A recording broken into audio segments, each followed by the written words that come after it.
ma abịakwala m ọzọ ịma ndị Igbo si na onye na-ebe mmanya na-egbu ya onye nwata na ebe na-atụ aka nne ya ga-anọ nna ya nọrọ anọ nwere ihe mere de ji be nwee n'ite ọkụkọ si ihe na-ebekwa na ihe ji nwa ga ahịa kama ọkụwa nrolu ya. You see, the reason I'm doing this is because I'm actually really worried. The xenophobic attack in South Africa was a serious wake-up call for me as an Igbo woman, because if you listen to the entire thing, every single act of evil as non-Igbo, yeah, this is Igbo men who are doing genuine businesses all over the world. Igbo people have invested so much in different parts of the world. Matter of fact, it is said that if you go to any environment in Igbo, that you should go vanish, because that environment cannot be enabling for you. And so we've become pathfinders. Igbos are pathfinders.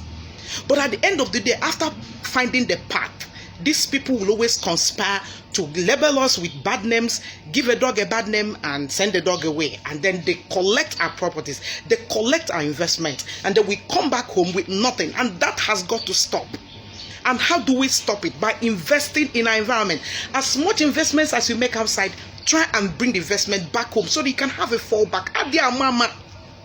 Adia mama. Because here we really need to start investing here. I know that a lot of us are scared. We are scared because of our woman. Some of us name who go budo ibo no me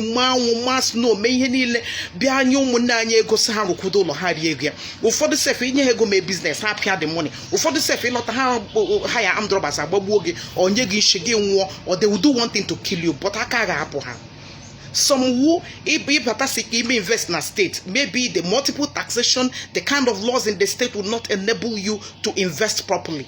And this is the reason why I'll call on the Eastern governors to look into this thing and create enabling environment and security for our people that are coming home, because they need to come and invest here. We can no longer have what this thing we call capital flight, economic flight. We can no longer afford to become slavishly industrious. What does that mean? Having to go to other people's places, open it up, and then they take it away. So we become slavishly industrious. One reason why I use that term, and I agree with her. It's time for us to stop. Christmas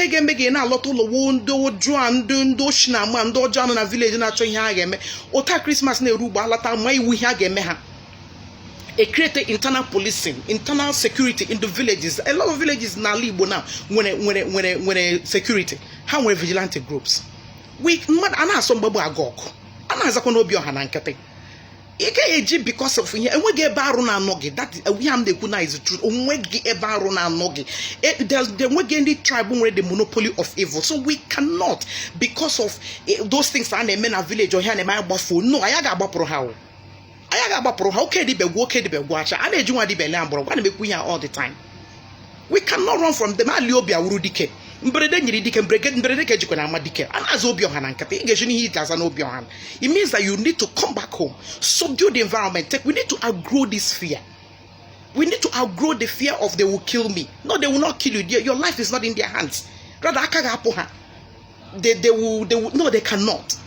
Because if God is for you, nobody can be against you. Let's not use fear to keep tormenting ourselves. I make a barando so if I choose go say ba gelata zegi uruzero no barakalata ndị no no na achigochi and asị ngwa na ọ gala barakalo. No, we need to stop. It has to stop. We need to start investing at home. I'm not asking you to invest inside the village. No, invest in the capitals.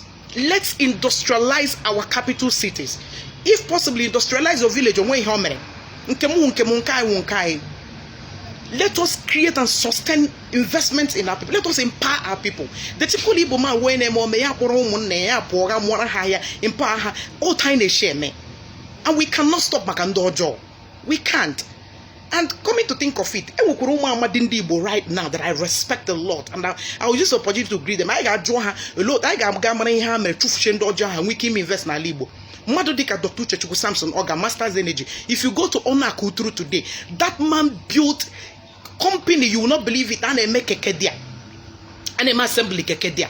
And they make plantain floor. Only Hana made there in Onakuturu go and verify. Only Boko. Madodika Costa Rica rice with how many hectares now?